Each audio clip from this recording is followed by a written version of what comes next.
dados são de 2022, porque a gente trabalha sempre com o orçamento executado, concluído, né? Então, ano passado, em juros e amortizações da dívida, foi 1.879 bilhões, tá? 46,3% de todo o orçamento. Esse orçamento ele é alimentado pelos tributos que todo mundo paga, pelas receitas de privatizações, outras receitas comerciais, lucros de estatais, outras receitas que o governo tem, e também receitas financeiras da venda de novos títulos. Então, o que está acontecendo hoje? O sistema da dívida, ele consome toda a receita de emissão de novos títulos para pagar suas próprias despesas e ainda morde, e ainda mete a mão nas receitas ou outras receitas que poderiam estar sendo investidas aí nas áreas essenciais. Tá? Ainda pode ler o restante da pizza para a gente? Claro, olha, enquanto a dívida ficou aí com 46%, a Previdência Social, que ampara dezenas de milhões de brasileiros e brasileiras, não só aposentados, como afastados por motivos de doença e várias coisas, 20%, só 20%. A saúde, 3,3%. 3,3%, saúde. A educação, que é outra área mais do que fundamental, que é a base de tudo, 2,7%. Tá? E todas as outras áreas, né? Se a gente olhar aqui, por exemplo, a defesa nacional, a gente vê o sucateamento das Forças Armadas, 1,9%. 1,9%. A área aí da agricultura, da segurança pública e ciência e tecnologia, tudo menos de 1%, tá? Ciência e tecnologia, que você vê, é alavanca, né, para o nosso desenvolvimento, 0,2%. Tem que multiplicar por 5 para chegar a 1.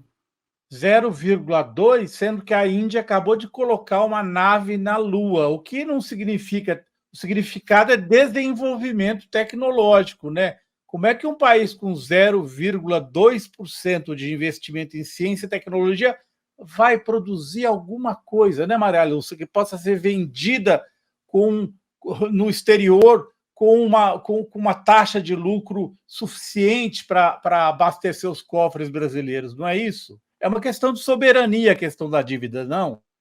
Com certeza, é soberania e nós estamos, assim, encurralados. Por quê?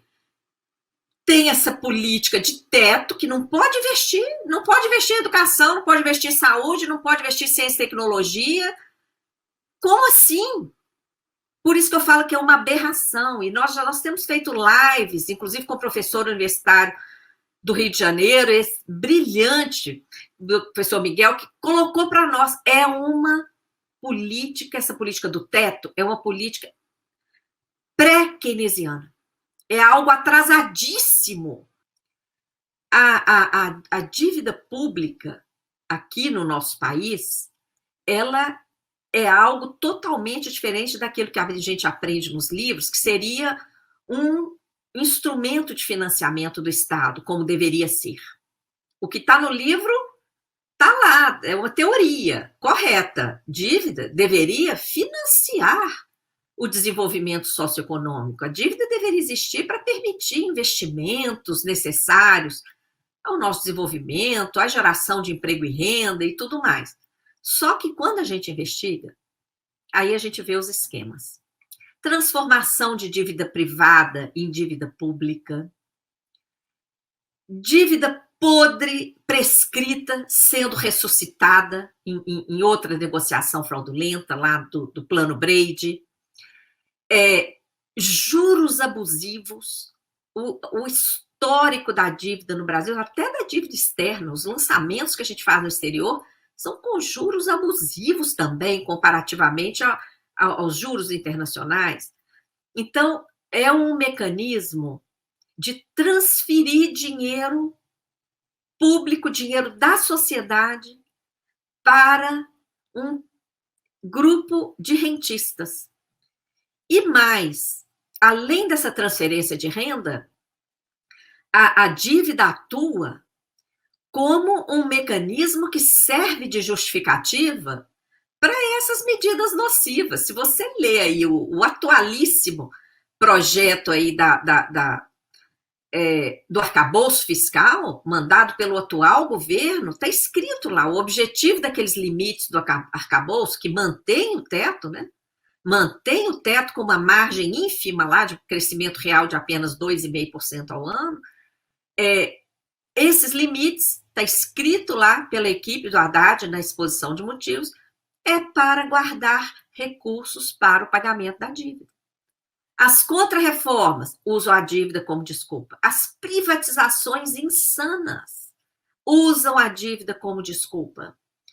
Então, essa escassez que a gente vive no Brasil, ela é, em grande parte, gerada por esse mecanismo do que eu batizei de sistema da dívida. Porque dívida pública deveria ser aquele instrumento lá que aporta recursos ao orçamento. Isso que a gente tem aqui, que é uma subtração contínua de recursos. E esse uso da dívida relacionado às medidas macroeconômicas e todas essas situações, isso é um sistema. Eu batizei isso de sistema da dívida. Então, lutamos pela auditoria, só para concluir, Luiz, porque tudo isso que a gente vem apurando ao longo dos anos, várias ilegalidades, ilegitimidades, fraudes, bolsa banqueiro e tudo mais, isso tem que chegar ao conhecimento da população.